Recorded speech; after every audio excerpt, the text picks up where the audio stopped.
कर्म तो ये बनता है कि 100 काम को छोड़ के स्नान करो और 100 भोजन को छोड़ करके परमात्मा की पूजन करो।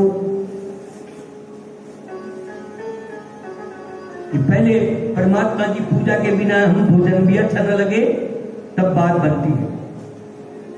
अब भाई चल, यदि तुम्हारे को सुबह भी टाइम नहीं, 1 घंटा भी नहीं लगता, शुभ शाम का भी नहीं लगता, तो इतना तो करो कि रोटी खाओ तो पहले भगवान को भोग लगाओ, फसल काटो तो पहले भगवान के नाम का चढ़ाओ, रोटी बनाओ तो पहले एक रात चूल्हे में लगा कर भगवान अग्निदेव को तो जिमाओ, गौ को तो जिमाओ, कुत्ते को तो जिमाओ। अब इतना भी नहीं होता तो फिर कहां जाना पड़ेगा आप लोगों को। अब कहते तो है परमात्मा ने, अरे क्या लेके आए थे, क्या लेके जाना, लेके क्या नहीं आए भाई। इतना अनमोल रथ तैयार करके दिया उसने तुम्हारे को, और कैसी लाइट थी तुम्हारे को बना करके उसमें, और कैसे माइक लो स्पीकर बना के कर दिए जिसमें सब कुछ सुनता है, और सुनने के लिए गंध दुर्गंध को नस्का दे दी तुम्हारे को, और बोलने के लिए कितनी सुंदर दिव्या दे दी। तुझको मानुष जन्म मैंने हीरा दिया, इसको वृथा गंवाए तो मैं क्या करूं। और देने वाले ने दुनिया में सबको दिया, और पाने वाला ना पाए तो मैं क्या करूं। सैर करने को इतना बड़ा जहान दे दिया, और नाम सबको अपना इंसान दे दिया, और तेरी चबड़ी में बुद्धि और बल दे दिया, फिर भी ना समझ पाए तो मैं क्या करूं।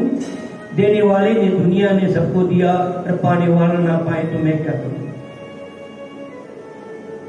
हमको जब तक ये नहीं समझा जाएगा, अब बात कर रहा था पत्थर की मूर्ति के ऊपर, अब चलो पत्थर की मूर्ति तुम्हें लेंगे।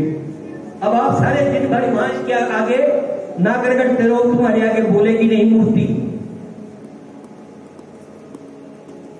तो बोल जड़ के ऊपर हम विश्वास करते हैं, पर तू चेतन बोल रहा है मुझे, उसके ऊपर विश्वास नहीं कर पाते। तो फिर बताइए हमारा उद्धार कैसे होगा। सर्वप्रथम हमें जब तक श्रद्धा और विश्वास, गुरु के प्रति श्रद्धा और विश्वास, जब श्रद्धा और विश्वास एकत्रित हो जाएगा तब हमारे अंदर भक्ति जागृत होगी, परमात्मा की भक्ति। क्योंकि प्रेम आरूपी भक्ति, भक्ति किसको कहते हैं, जिसे प्रेम हो। और प्रेम किसको कहते हैं, प्रेम लेता नहीं, प्रेम देना जानता है। प्रेम में ईर्ष्या द्वेष नहीं होता है, प्रेम किसी वासना की वस्तु का नाम नहीं है। प्रेम एक ऐसी वस्तु का नाम है जिसमें इंसान ये सोचता है कि मेरे प्रेमी को कष्ट न हो, चाहे मुझे कुछ भी करना पड़े। और यदि हमारे अंदर प्रेम ही नहीं है, परमात्मा के प्रति, गुरु के प्रति श्रद्धा नहीं है, प्रेम नहीं है, तो फिर बहाने दिखावे से क्या करेंगे हम आपस में लड़ेंगे, एक दूसरे के प्रति द्वेष भाव से देखेंगे, एक दूसरे को नीचा दिखाने के लिए हम अनुष्ठान करेंगे, प्रवचन करेंगे, ये सोचेंगे मेरे जैसा दूसरा कोई है ही नहीं, ज्ञानी श्रवण करने वाले। अरे हमारे गुरु तो संसार में कोई नहीं है भाई। गुरु जिसका है उसके लिए वो परमात्मा है। पर ये इसका ये मतलब भी नहीं है कि संसार में उसके सिवाय कोई दूसरा है ही नहीं। सम्मान और आदर सबका करो, नमन सबके आगे करो, परंतु शिर तो नहीं झुकाओ। क्योंकि शिर कोई फुटबॉल नहीं होता है। फुटबॉल सबके पैरों में लगता है, इधर से मैंने मारी, उधर से दूसरे ने मारी फुटबॉल में, परंतु शिर तो एक ही के चरणों में झुकता है। जिसको हमने मान लिया, जिसके चरण में झुक गया, उससे सिवाय आम सबके चरणों में नहीं झुकना चाहिए। और ये यदि सबके चरण में झुकता है फुटबॉल की भांति, तो उसने गुरु के ऊपर विश्वास नहीं किया और ना वो गुरु का मानने वाला।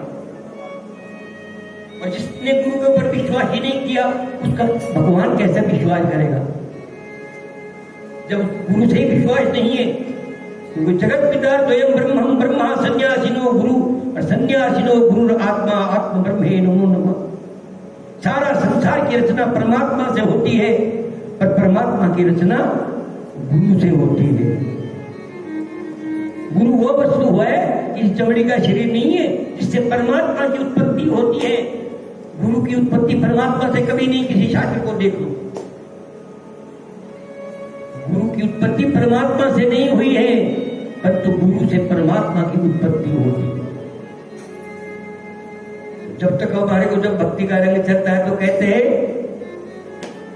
हनुमान को चढ़ा रंग भक्ति का,